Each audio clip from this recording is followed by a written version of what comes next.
Daisy and Taylor, congratulations to the two of you. Where the Crawdads Sing is one of my favorite books of all time, and your portrayals as Kaya and Tate are incredible. I can't wait to bring my dad and my family to see this because you guys just absolutely nailed these roles. So Oh, congratulations to you, first of all. Thank Huge you. fan. thank you. That's Thank you so lovely. much. Yeah. Yeah, no, so excited to chat with you. I have so many questions. Obviously, having Delia on set for a lot of filmmaking is super cool. I'm wondering if there's any particular conversation you had with her that maybe gave you a little bit more insight to Kaya and Tate, or if you really just took from the book. Daisy, I'll begin with you. Well, yeah, I took a lot from the book really because it was so incredible to come to scenes and have your character's entire inner life written for you on the page. And Yeah. it was kind of strange. We would come to certain scenes like like the feather stump scene, and I'd be like, oh my gosh, this is such like iconic chapter in the book, and so it was amazing to have it as a reference. And I spoke to Delia before I started filming, and she gave me some books to read, and her biggest piece of advice was just to enjoy it really and have fun. So yeah. There was a really special moment when I first met Delia, and she, came over and gave me a hug, and she's like, "I've been living with you in my head for so long. It's nice to finally like meet you in person." And it made me feel, because it's a lot of pressure. This is such a beloved book, and beloved character, and you never know if you're up to par with how everyone expects it to be. But getting to hear that from her made all the difference. So. I love that. Well, I know that you guys filmed in Louisiana. The cinematography and just being on set, on location in the Deep South had to add to your performances. Is there anything that you learned from Kaya and Tate in filmmaking? I mean, I know Kaya has all of this knowledge about the marsh, but is there anything that you just feel like you'll take with you? I mean, did you learn how to drive those boats? I was gonna say I did, and I want to buy a boat. I don't know. I would like. Those. Where would I drive it though? Like on my local large pond. pool, maybe? Yeah, in the Thames. Yeah. No. We learned lots of skills actually. Like driving the boat was really fun, and then like fishing and a tiny bit of drawing. Although I can take no credit for any of the beautiful drawings in the film. That was all Kirby. But yeah, and also I think Kaya, like, she's a very inspirational character. She does suffers so many knocks, and despite that continues hoping and thriving. And I think there was a lot about her that I would like to take into my own life. I don't know. I think just to continue to be like a kind person, work better on becoming a better version of myself every day. And I think Tate tries his best, but like every other human, we're gonna fall down and make mistakes and not come back on the 4th of July when we should have. I know. I'm mad at him too, if it's any consolation. That scene was so heartbreaking. I was like, oh, it's just like the book. Well, last two quick questions for you, Taylor. I'm a huge Cruel Intentions fan. Cruel Intentions is like my favorite movie of all time. I have a poster right here. I know that you played Annette and Sebastian's son I was one of the few that saw the TV pilot directed by Roger Cumble.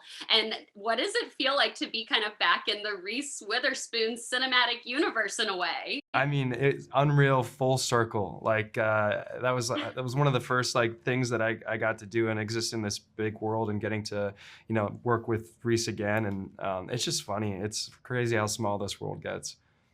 Yeah, it is crazy. Okay, and Daisy, for you, huge fan of Normal People, obviously. I spoke with your co-star Paul for when he was promoting The Lost Daughter, and I asked him what he hoped for Connell's future, and he hoped that he would just be happy and writing and just kind of having a happy future. What do you personally hope for Marianne? Like, what would you hope her future has in store? I think the same. I think Marianne's, throughout the story, really struggling with her view of herself and her sense of, and her love of herself. And by the end of the series, I feel like she's really, accepted who she is and finally sees herself as someone who is worthy of love. So I hope she continues that. And obviously, I hope she, reunites with Connell and they get back together. But, it's not up to me to make that decision. But, yeah. That's just all me and the fans want to hear, honestly. So I love that answer. Again, congratulations to you both. Daisy, your accent is phenomenal in this, by the way. Thank you. I absolutely loved it. And also, my girlfriends and I love Fresh. We love that movie. Oh, great. So much. Oh my God, so fun. Well, congratulations to the both of you. Can't wait to take my family to see this film. Your performances are incredible. Awesome. Enjoy. Thank you. Thank you.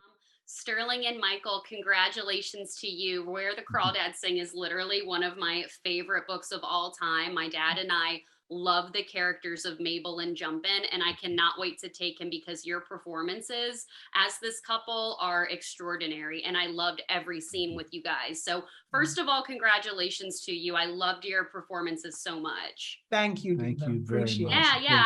kind. It obviously had to be so cool to have Delia Owens on set for part of filmmaking. And I was curious if she told you any little specific notes or tidbits about the characters of Jumpin' and Mabel, or if you really just took from the book. Michael, I'll begin with you.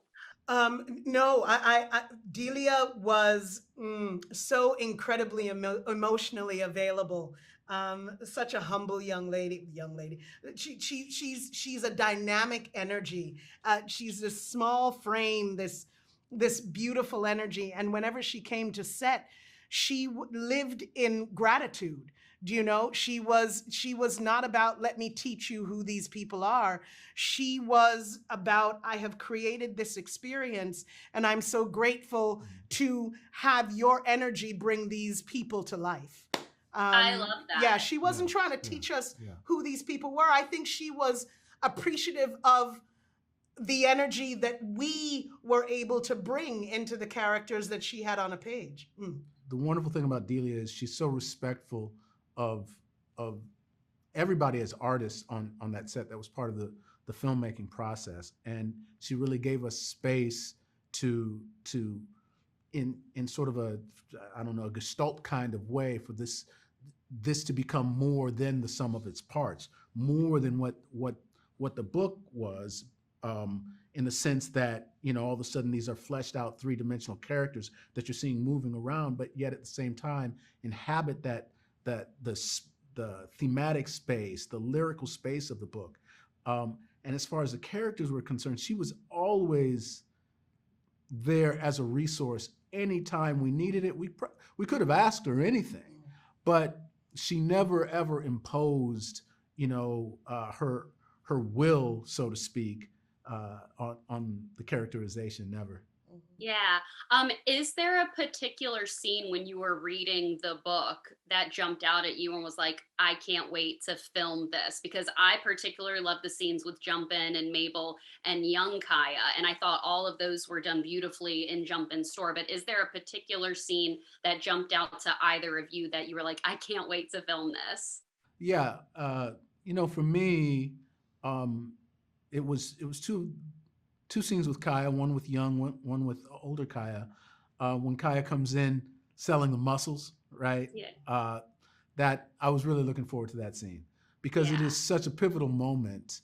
And you know, obviously I don't want to give away too much, but it is such a pivotal moment in the shaping of the relationship and the understanding of Kaya's dilemma, you know, and it has a lot of rich things for actors to kind of sink into because there's so much going on. There's so many decisions that are needing to be made by the characters that aren't even in the words, but we see the result of.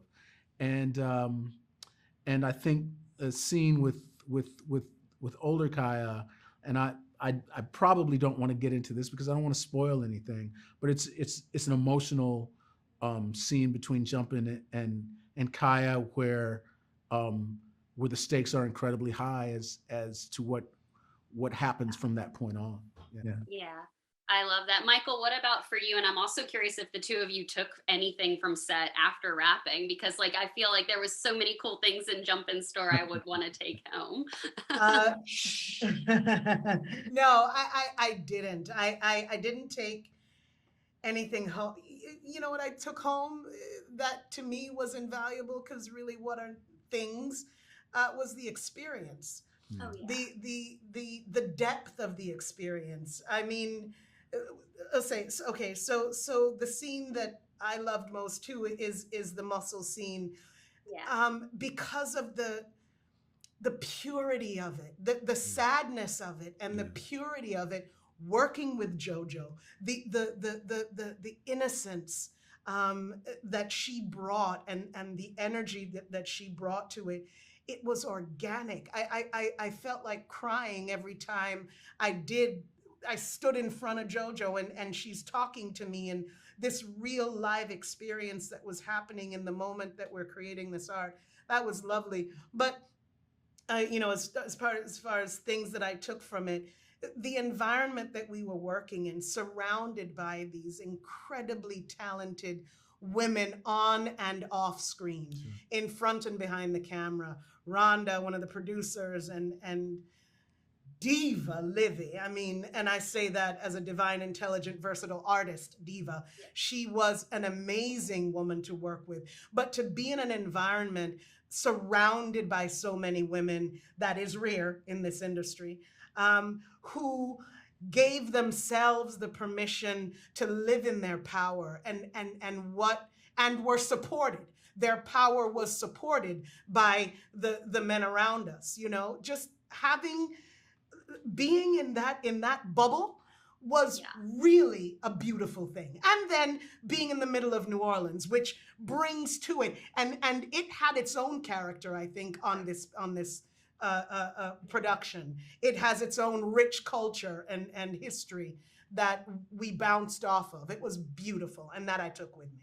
Oh, so beautiful. The cinematography was just reminding me, just like the book. It was awesome that Yes. you guys got to film in Louisiana. I mean, it looked just like Carolina. Sterling and Michael, congratulations again to the both of you. I cannot wait to bring my Thanks so family to much. see this movie. And thank you so much for your time today. Thank you, my love. Take care. Thank you. Olivia, so excited to chat with you. Where the Crawdads Sing is literally one of the best books I've ever read. My dad and I are obsessed with it. We read it on a vacation together one time, and I was so happy that Reese and Hello Sunshine chose a female director, and you did an awesome job with this adaptation. So congratulations to you, first of all. Thank you. Thank you. Yeah, you're welcome. I can't wait to bring my family to see it. Well, obviously it had to be so cool to have Delia on set and Reese on set for a good part of filmmaking. And that I had an interesting conversation with the actors where they said that Delia, gave them little conversations and tidbits here and there, but they really took a lot from the book. I'm curious what those conversations with Delia were like for you. Did she give you any type of little tidbit or specific note that maybe you didn't pick up on in the book? We had a lot of conversations, about, what was most important to get across. And, I think we were really on the same page. It was very important for both me and Delia that we understand how much Kaya learns from nature, and that the key to understanding Kaya is to understanding how she observes the world around her, because what she learns from nature is key to her survival. And so, we talked a lot about those themes. And, while we were writing the script, while we were in prep for production, anytime I had a question for Delia, there were some things that weren't in the book that then I would go to her and say, we're going to shoot, the page of, the Bible where we see all of her family names. So let's talk about whose family names would we see? Would this be from Pa's side or Ma's side? And, so we could actually get into details that weren't always in the book that we were going to then be showing on screen. And she was always just delighted to participate. And it was just wonderful to have her as a resource. Yeah, I love that. It looked really beautiful filming in the deep South in Louisiana. Like her marsh house is literally what I pictured good. When I was watching it.